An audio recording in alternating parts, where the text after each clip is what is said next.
Steph.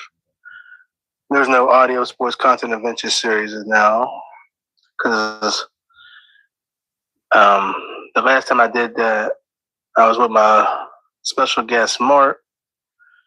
Then when I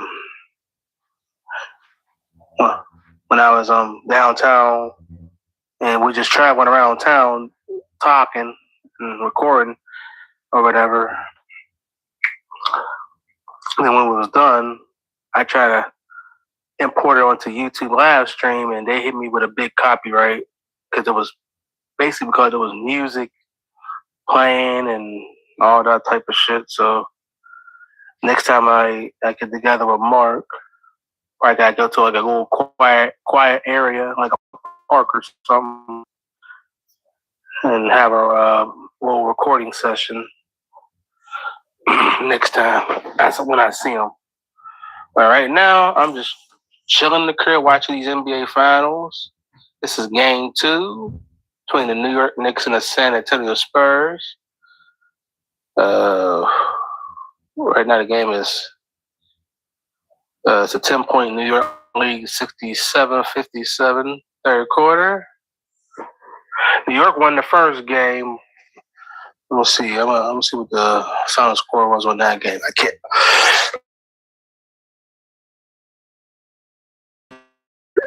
Getting on my god. Oh man. Then with a running nose and mucus is on my throat and all that. It's been nerve wracking. But I'm getting better day by day. Some days it's nice warm and chilly, like 50 degrees and all that. Somebody out there playing with that Earth's atmosphere. That's what it is. 105 to 95. If the Knicks win this game, I don't see Spurs winning a game. But Nats, if they win the next two if the Knicks win this game and the next two in New York, man, oh man, it's gonna go crazy. I have the game on mute right now because when I import this onto my YouTube live stream, I don't want to get hit with a copyright. So, only thing you probably hear in the background, fan. So, all right. Let's see. I want to talk about some NFL updates real quick.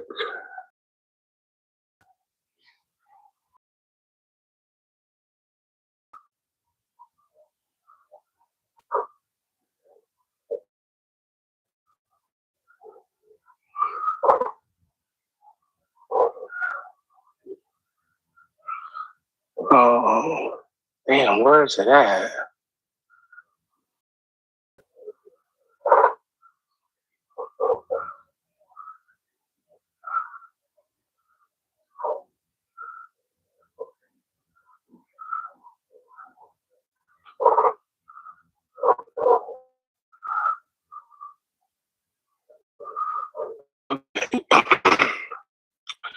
All right, the NFL trades.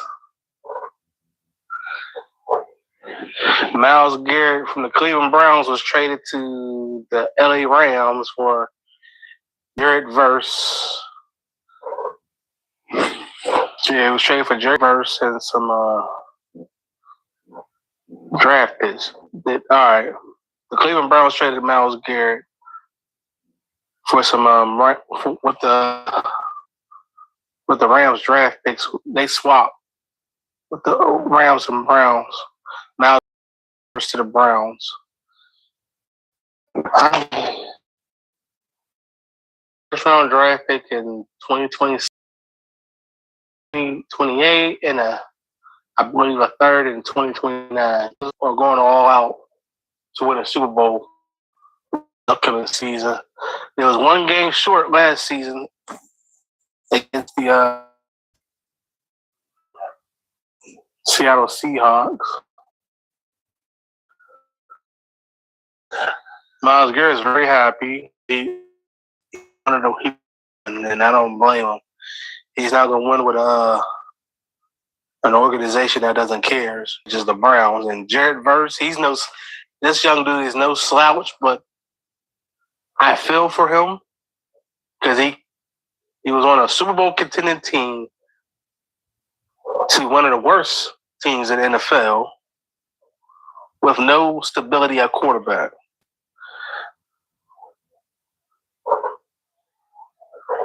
I'm sure Cleveland is going to do everything they can to make him happy. And here's some funny shit right here. All right, when he arrived in Cleveland and they had their first mini number 8 jersey for Cleveland, Jared Verse, and the number 8 belongs to Dylan Gabriel, the third string quarterback for the Browns.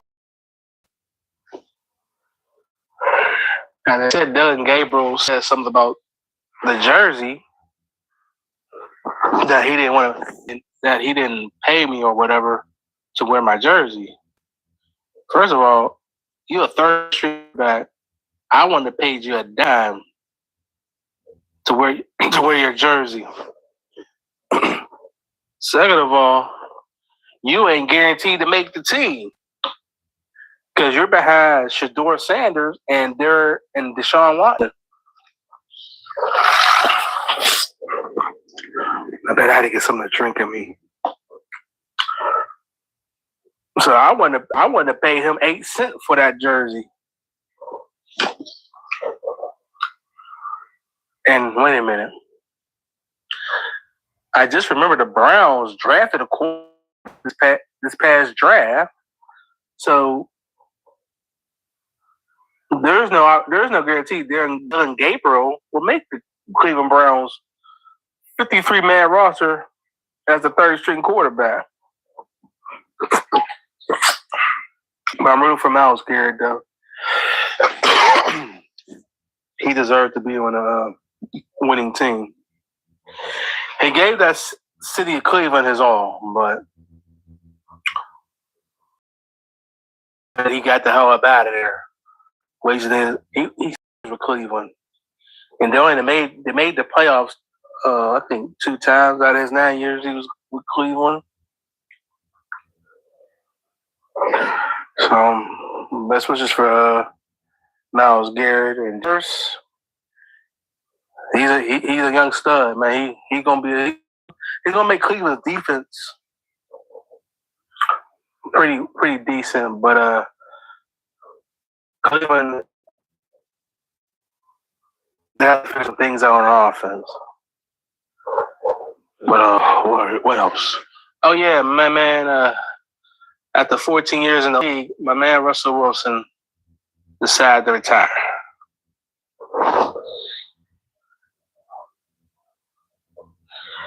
Yeah, spent 10 years with the Seattle Seahawks, 2 years with the Denver Broncos.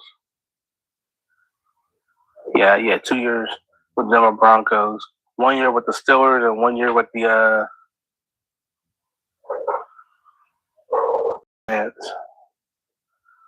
then called it quits. And now he's joining with the CBS network.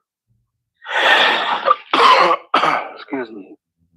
This cold is still lingering in me. But I'm happy for Russ. You know, at least he won a Super Bowl in his second year in the league. He beat the Denver Broncos in New York. What else we got? He will be wearing number 3. Wow, that'll be interesting. Maybe this is his last season in the NFL. And if Chief and Patriot wide receiver Juju Smith-Schuster signed with the Giants, it's a 1-year deal, not guaranteed. Juju Smith-Schuster is entering his 10th year in the league. damn, where did time go? I remember him when he was a rookie with the Steelers. And A.J. Brown traded from the Eagles to the Patriots. But I don't know if A.J. Brown will make the Patriots a legit offense, because if the quarterback can get him the football, this guy's. And what else we got here? Okay, I got some of the trade details about that. It's let me see. LA receives Myles Garrett. Cleveland receives Jared Verse. 2027 first round pick, a 2028 second round pick, and a 2029 third round pick. Yeah, the Rams is going all in. They ain't messing around. What else? The Steelers players that they own. That was drafted in 2023. Steelers outside linebacker Nick Herbig. He agreed to a 4-year, $100 million extension.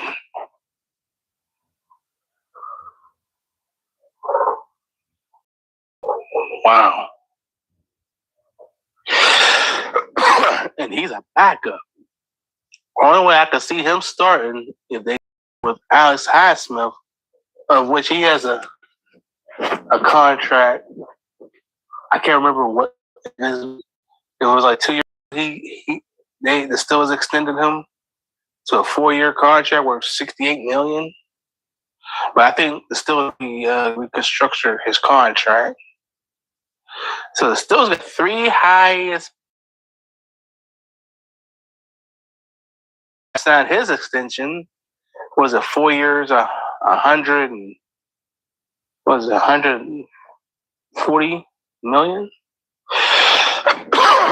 That's a lot of money. This is going to be very interesting to see what happens to the Steelers defense as they transition to a new coaching staff.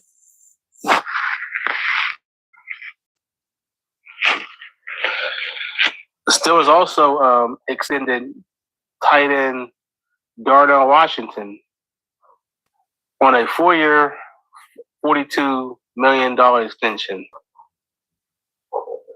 That is a smart move. That is a smart move by the Steelers. This dude is 6'7". I'm hoping. Last year he was weight 311 pounds. A damn offensive lineman playing tight end. Dude is 6'7", 311 pounds. I'm sure he's down to. I'm sure the Steelers management told him slim down to 280 or something like that. Man, when this dude catches the ball, defensive backs do not want to tackle him. Not even middle linebackers. Not even linebackers don't want to tackle him. Man, you can ask the Cincinnati Bengals secondary.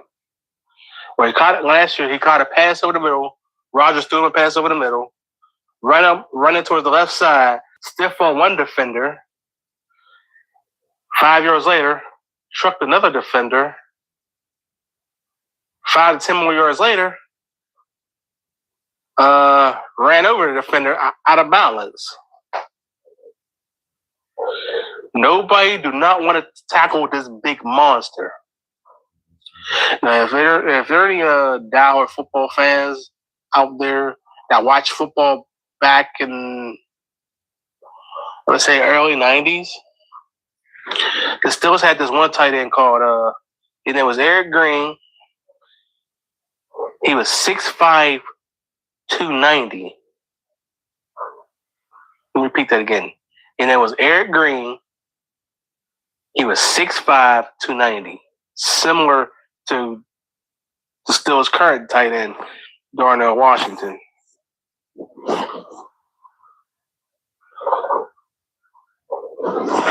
Man.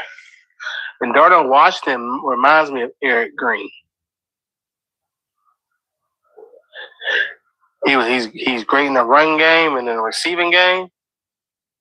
You can't double team him. Him and Pat Freiermuth, Darnell Washington and Pat Freiermuth, get them in the game plan. Ain't nobody stopping them. Our offense is going to be unstoppable. I can sense it now because of Aaron Rodgers and Mike McCarthy. As long as the offensive line hold their end of the bargain, I'm telling you right now, the Steelers are a team not to be slept on. Steelers have low expectations this upcoming season. I'm telling you now, this is a team not to be slept on.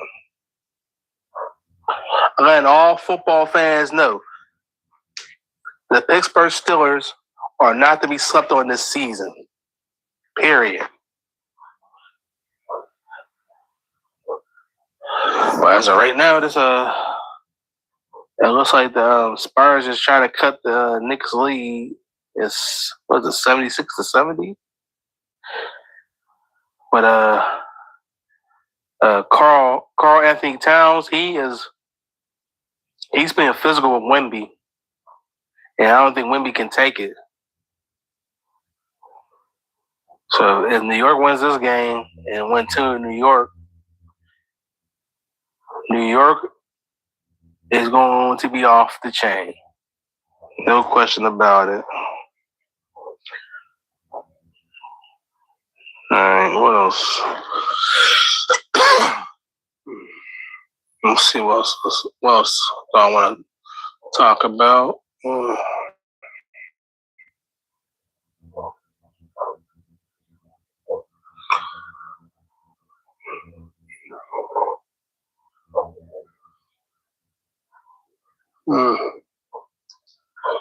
Give me 1 second, y'all.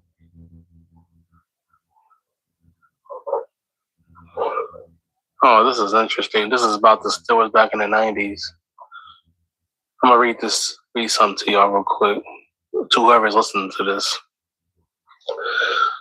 Some men carry a moment for the rest of their lives, even when the moment doesn't deserve that much of them.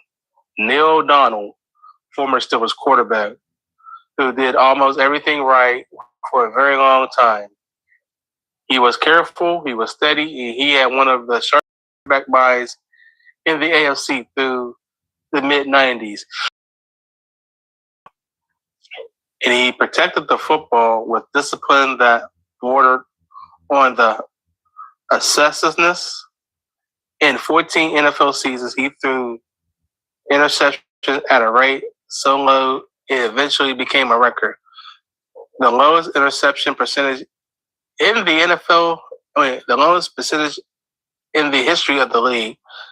Not the second lowest, the lowest. Most fans remember none of that. Most fans remember 2 throws. Super Bowl 30, January of 1996. The Pittsburgh Steelers against the Dallas Cowboys. A dynasty at full strength. O'Donnell had worked for 6 years to get to that stage, starting from nothing, sitting behind Bubby Brister, earning his job through patience and consistency, not height. He grew up in Madison, New Jersey, the youngest of 5 brothers, walking in the shadow of older siblings who've been all state at the same high school. He went to Maryland with the modest numbers and no fanfare, playing behind a program that couldn't win a bowl game. He was drafted in the 3rd round with the 75th pick by circles on the draft night. He earned everything he had the slow way. Under Bill Cowher, O'Donnell became a Pro Bowl quarterback and led the Pittsburgh to an 11-5 record in his first full season as a starter. threw over 3,200 yards in 1983 and built a reputation as a quarterback who simply didn't beat himself. Teams that played Pittsburgh needed a free possession on his completion rates climbed. His interception numbers stayed remarkably low. He was never the flashiest name on the field, but the Steelers kept winning, kept advancing, and kept making the AFC Championship relevant. And then came that Super Bowl. He threw 2 interceptions to the Cowboys cornerback Larry Brown that weren't really Browns doing so much as routes that weren't run. Hold on, I lost me. Okay, here we go. Once appeared to involve a missed assignment by receiver Andre Hastings. Both were returned deep into Pittsburgh's territory. Both led directly to Dallas touchdowns. The Cowboys won 27-17. He completed 28 out of 49 passes that night. He threw a touchdown and moved the ball, but the 2 interceptions thrown into spaces where his receivers were supposed to be became the entire story of his football life almost overnight. The cruelest part isn't when what happened in the game. It was what happened immediately after. Pittsburgh didn't re-sign him. 14 seasons, a Pro Bowl, a record low interception rate that stood as the best in the NFL history, a career built on not making the mistake, and the one moment the football found the wrong hands on the biggest stage the game has, his team walked away. He signed with the New York Jets that offseason for $25 million and immediately fell apart.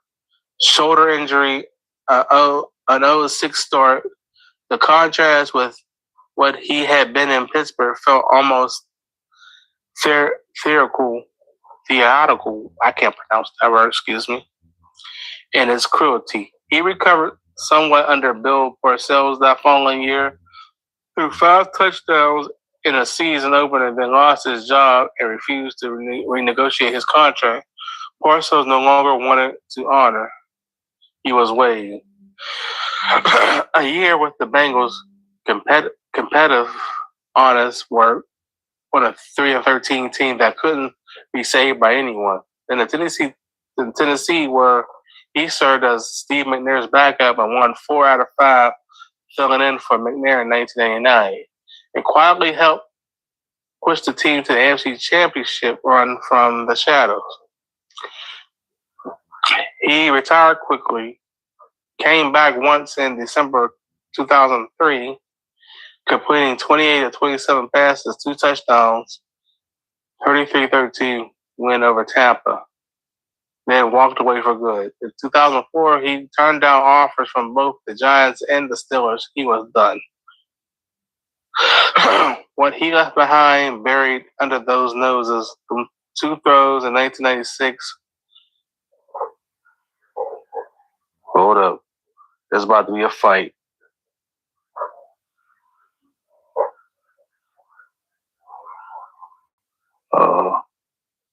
San Antonio cut the lead into 87-80, New York.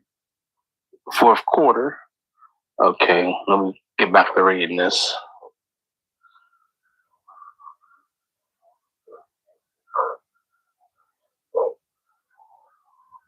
All right, what he left behind buried under those noses, 2 throws in January 1986, was a career of rare intelligence and almost obsessive precision at the position, the lowest interception percentage in NFL history at the time of his retirement. Excuse me. A quarterback who understood better than most anyone that the worst thing a passer can do is give the ball away. He knew that. He practiced it for 14 years, and yet there is something painful human about Neil O'Donnell's story. The man spent his career protecting the football. Is only remembered for the 2 times he didn't. The craftsman remembered for the 2 falls and 1,000 hours of careful work. He deserves a cleaner ending in that he deserves to be remembered for what he built, not the moment it came apart. True. Some careers don't get to choose how they remember. He is one of them. But for 14 seasons quietly, without much celebration, Neil O'Donnell was exactly the quarterback a team needed him to be. The real part is real, too. Don't forget it. I have to admit, he did do some good things for Pittsburgh. And no, he was not the flashiest, but he did things the right way.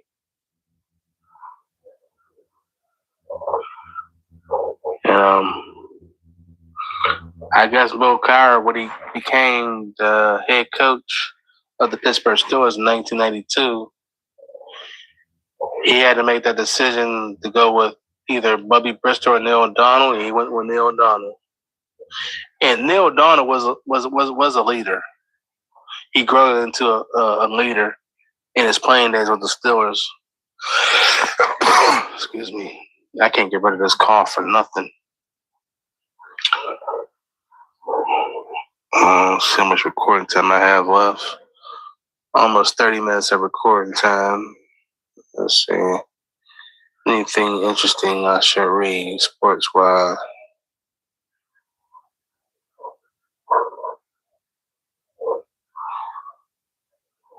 I'm going to pause this session for a minute. I'll be right back, y'all. Okay, I'm back. Scores right now is 90-83, New York. 7 minutes and 45 seconds left. Man.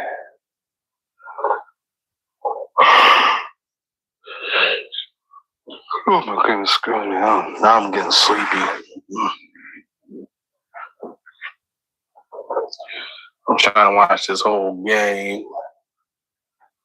Let's see any more sports news I can come up with.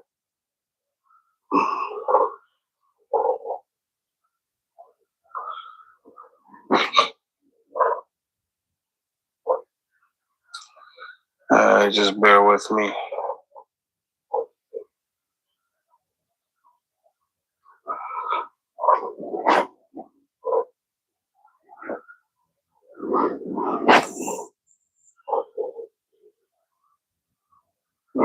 Next up, 92-83.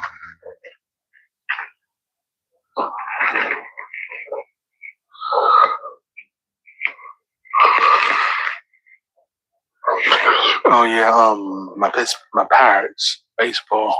We'll talk about that real quick. While this game is going on.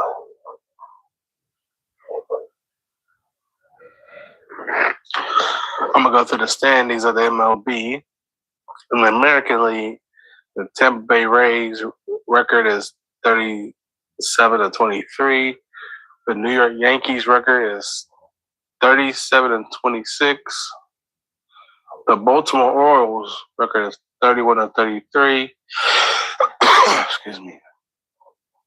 The Toronto Blue Jays record is 30-34, and the Boston Red Sox is 27-35. Okay. In the American League Central, we got the Cleveland Guardians. Record is 36-28. The Chicago White Sox, they're in second place in their division. Their record is 33-30. The Minnesota Twins record is 29-35. And they were swept by the Pirates recently.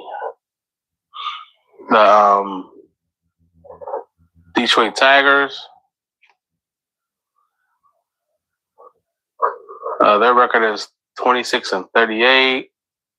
The Kansas City Royals is 25-38.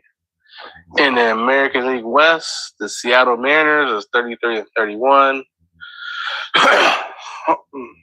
Excuse me. The Oakland Athletics, the record is 30-32. The Texas Rangers,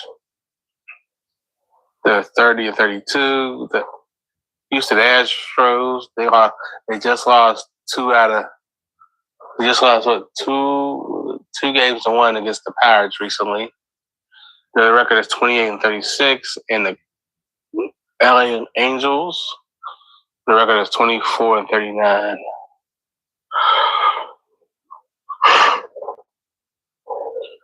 Oh yeah, I think like a month ago that the Texas Rangers DFA'd my guy that played for that will always be a Pittsburgh Pirate, Andrew McCutchen. I think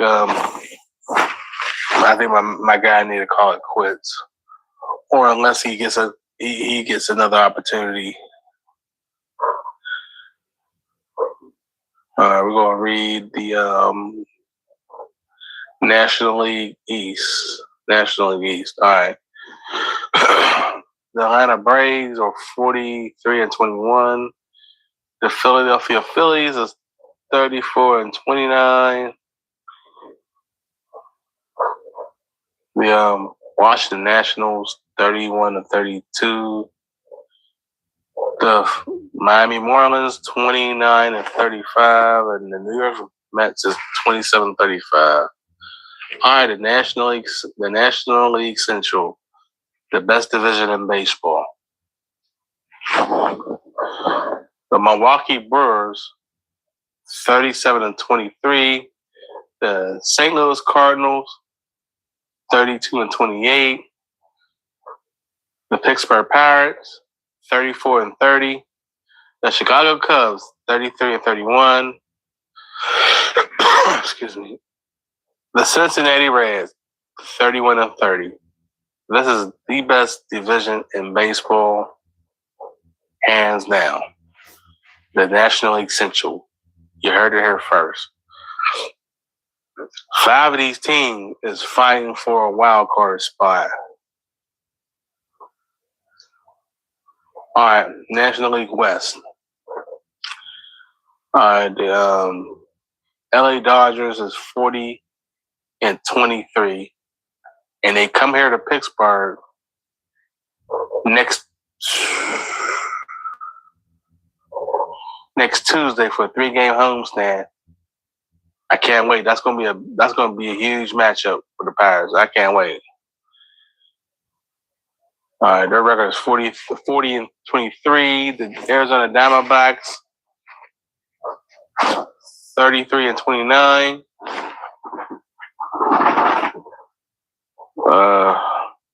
The San Diego Padres 32-29.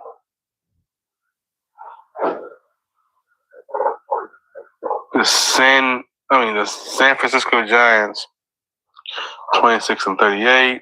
And the Colorado Rockies 24-39. The score of the basketball game, NBA Finals, New York 97-83. They are bullying the Spurs. That's like back in the day, Patrick Ewing and Michael Jordan they was bullying the Bulls back in them days, but that was a different era. But you see, anybody that's watching the NBA Finals or huge basketball fans or whatever, New York has been physically dominating the Spurs. And Wemby just got dunked on.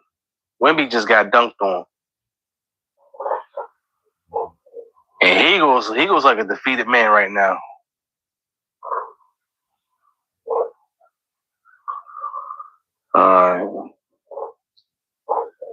San Antonio at the line, about to shoot 2. Well, they just had the first shot. It's 97-84.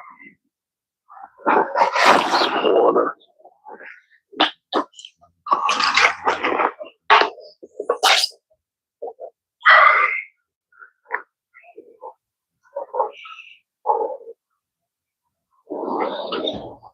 $97.85. Spurs is trying to come back. I don't think they have an answer for the Knicks. I'm sorry. That dude Brogdon, number 11 for the Knicks, killing them, along with Karl Anthony Towns.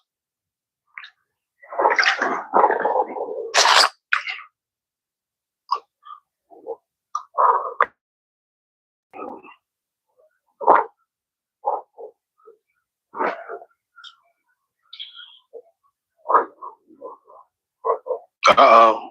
Three-pointer. 97-88. Timeout, Knicks.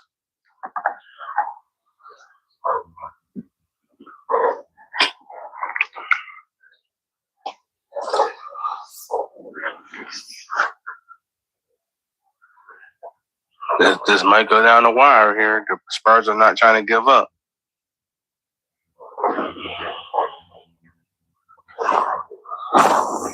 Okay, the game's back on now. I had to pause the session for a moment.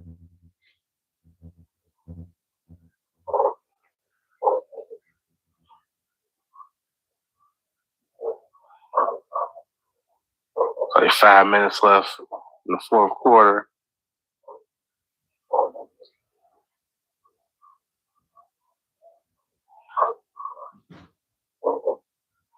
Let's see what the Spurs can do right now.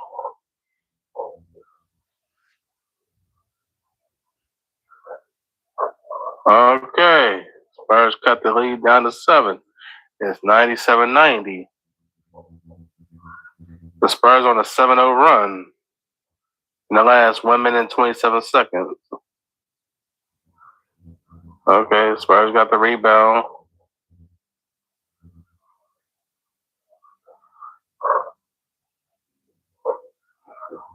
Wemby got the ball. Lays it in good. Uh-oh. They're down by 5. 97-92. Timeout, New York. 4 minutes and 17 seconds left.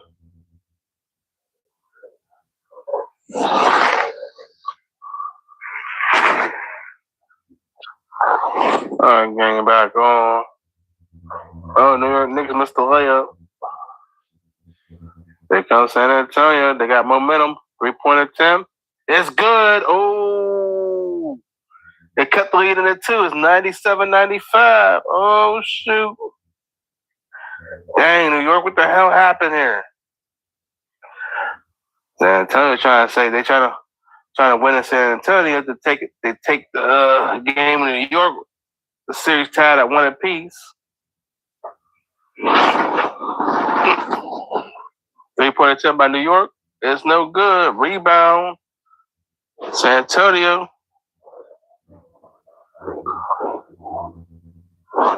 Oh, stolen by New York. Oh, shoot. 3-point attempt.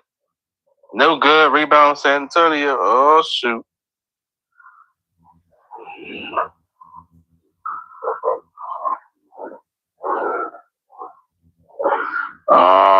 And the game is tied 97 all.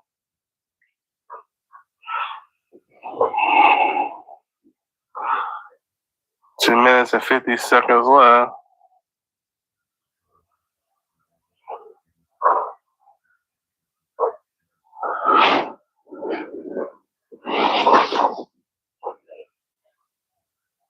Oh, New York won't get no foul call. They turned the ball over now. The Spurs got it. Possibly this game might can go in overtime.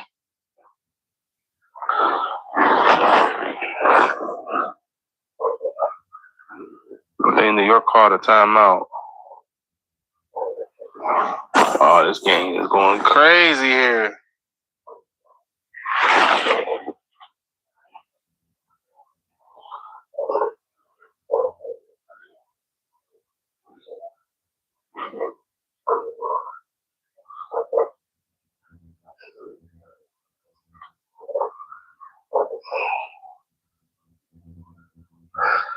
right.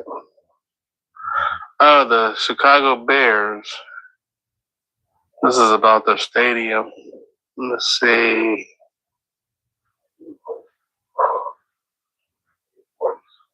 So I'll pull up an article about it.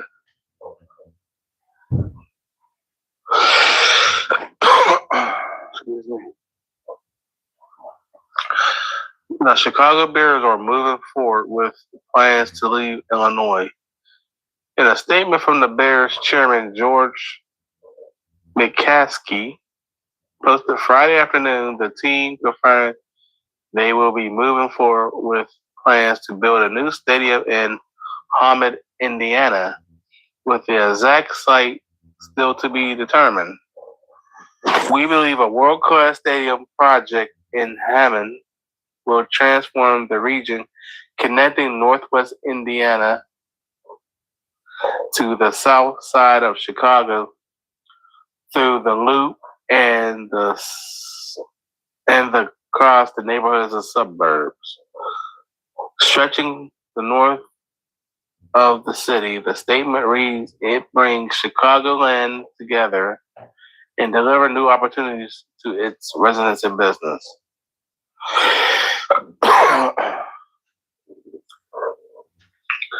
The announcement comes less than a week after a failed Hail Mary attempt from Illinois state legislators to pass a last-minute bill that would leave indecisive the team, to build a new stadium in Illinois. But many Illinois officials say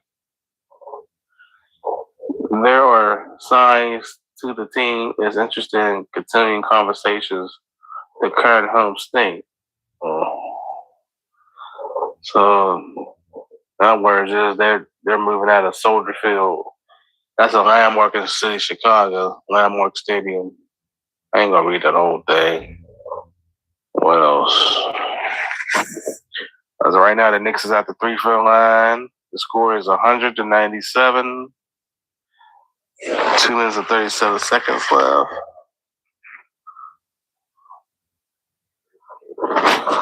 Here's some more NFL news. The Broncos, Jonathan Cooper arrested for alleged domestic violence.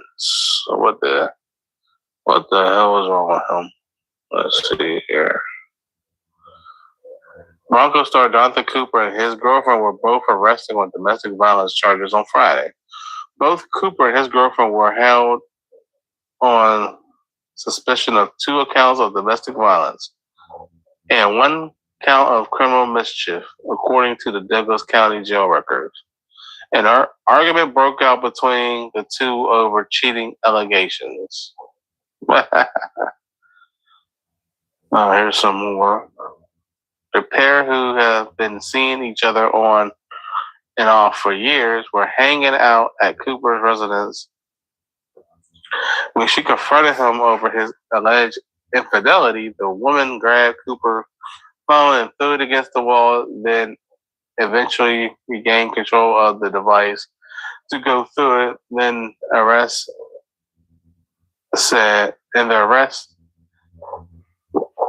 was evaded. I can't pronounce that. Excuse me, y'all. Was according to TMZ. Cooper and the woman then struggled for the phone, which Cooper eventually revived the phone after a physical struggle, then demanded that the woman leave his home, or he allegedly told her he would break the cell phone, probably cause aesthetic said. I don't know who this person's name is. It's a weird name. A person from TMZ. That's wild. Right now, New York has increased their lead. I'm trying to see what the score is. Might be a possible goaltending on this.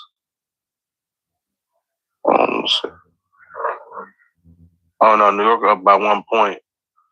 102-101. I'm about to sit up and watch this real quick.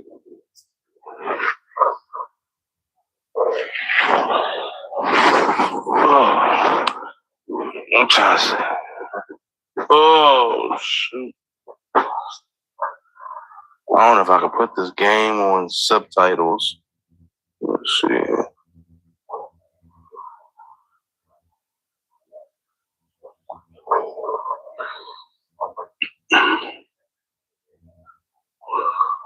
Oh, closed captions. Okay.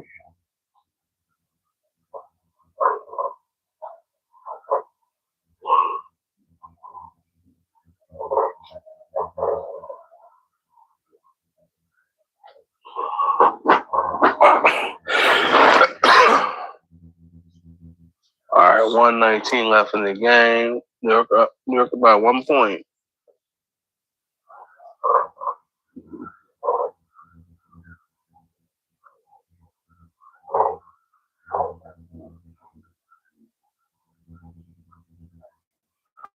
All right, Spurs throw the ball. Wemby, foul and 1. And they take the lead, 103 to 102. 3-point play coming up. Look at David Robinson. God damn. That man came from having a bald fade back in the 90s to a straight bald head.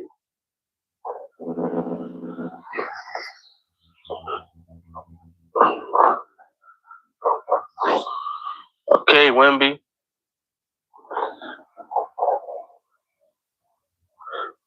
Now it's under a minute to play. 3-point play, good. It's 104 to 102 Spurs. The Spurs' first lead of the second half.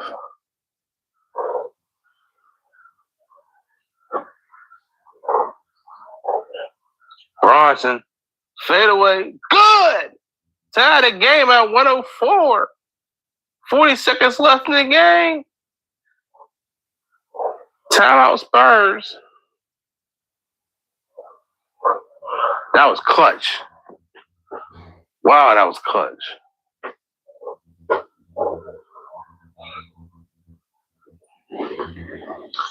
He got it with the back step. Floater. Bam. I don't know what my prediction is for this series. Well, if New York pulls out here with a win, they gotta sweep. They gotta sweep the Spurs at home.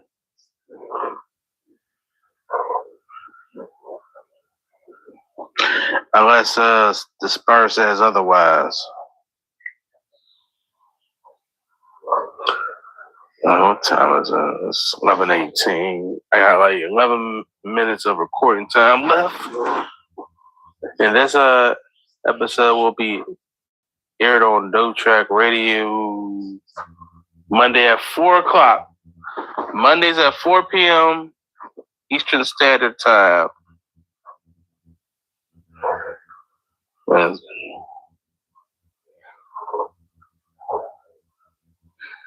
Yeah, it'll be aired June 8th.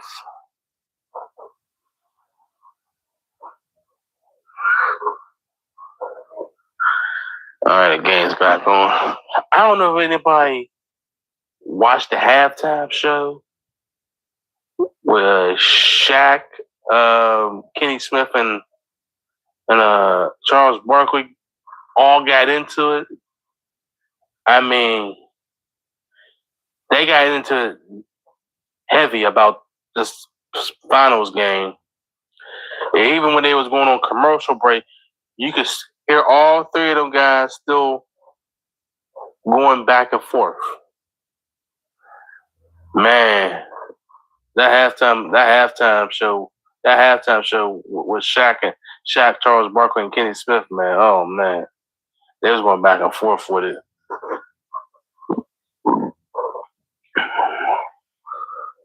But excuse me. I'm trying to stick to the end here and see who's going to win this game. Scoring tonight, Wemby had 7 points in the first half. In the second half, he has 22 points. From what I'm looking on here on on TV. They pulled up some stats. All right, New York got one timeout. Spurs got one timeout. New York has one challenge. San Antonio got one challenge. So 30.3 seconds remaining.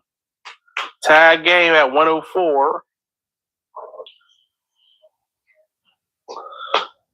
San Antonio outscored New York in the fourth quarter, 29-20.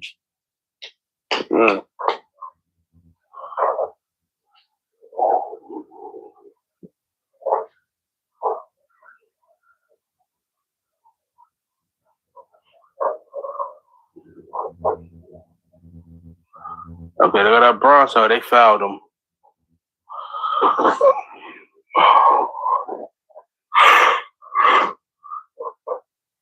Excuse me.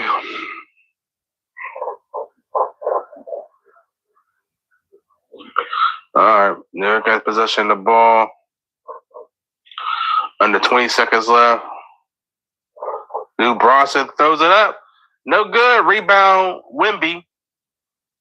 Oh, he turned the ball over. What the hell? Oh, Wemby that turned the ball over. What the hell? I don't think it was his fault.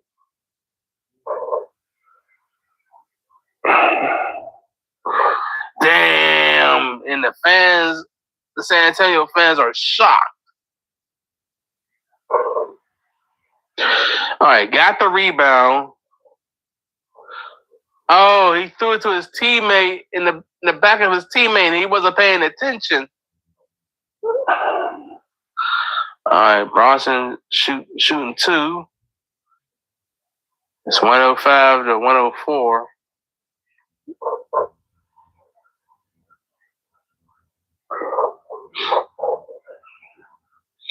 Oh, damn.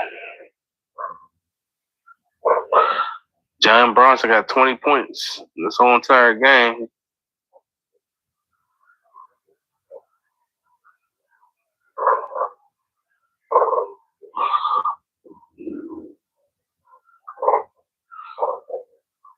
Oh, he missed the shot. Who got the rebound? The Spurs got the rebound. But wait a minute, I think they called a timeout. Yeah, the Spurs called a timeout with 7.5 seconds left. Fourth quarter. 105-104.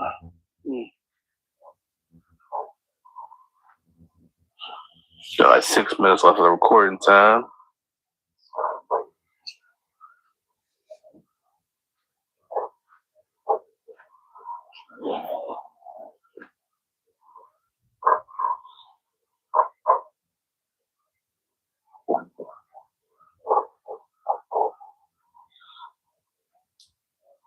Oh yeah, that's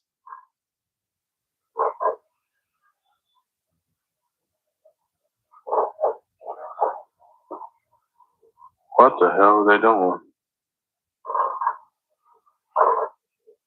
Oh yes, yeah. Spurs took their final timeout.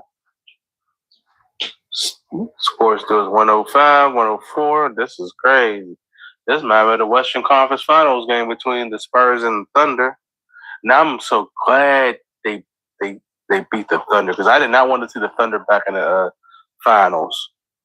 That number two guard, that number two that plays for Thunder, always flopping around like he's a pancake, flipping around like a pancake. I'm glad they're not in the finals. All right, Spurs about to have possession. Get the ball to Wemby. Wemby with the shot. No good. Rebound the Spurs. The Knicks won. Knicks won. Knicks are 2-0 in these NBA finals. Oh, shoot.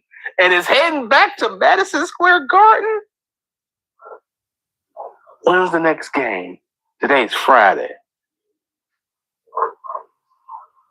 Hopefully I can make it home on time on Sunday because I'll be out and about and watch Game 3 in New York. or if it's the game on Sunday or Monday. They should get 2 days off because, to be honest with you, playing 2 games in Texas and got to travel up north to New York. Wemby's pissed. But Wemby is pissed.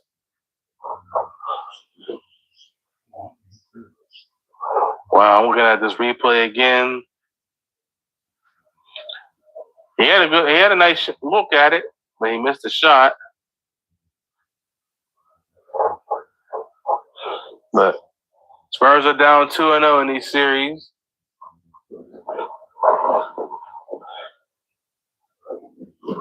Karl-Anthony Towns kissing up the heavens. Wow. I know New York is going crazy. And Madison Square Garden is going to be rocking like crazy. Game 3. I got a few more minutes of recording time before I end it. So, to whoever was listening to this podcast, thank you. Thank you so much.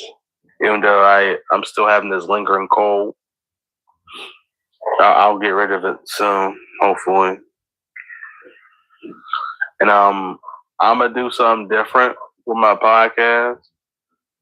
I'll still be doing my audio sports content adventure series, recording outside, but not where there's a lot of noise and people playing music. I don't want to get hit with a copyright anymore from YouTube. So I'll probably be more in a quieter area with less noise and stuff. And the weather's about to be finally nice. I don't care for hot and humid.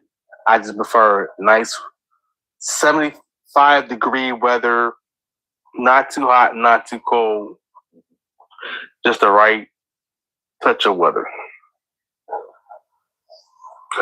And also, what I have planned on doing to grow my podcast channel is to do live stream reactions of my podcast session recordings. Sounds fun. So that's the plan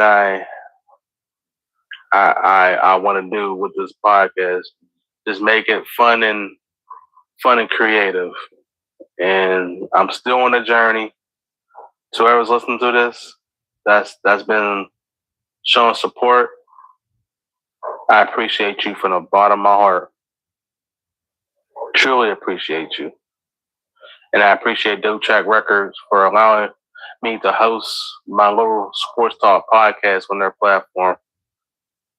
It's been truly an honor. So with that being said, I will catch y'all next time. Peace.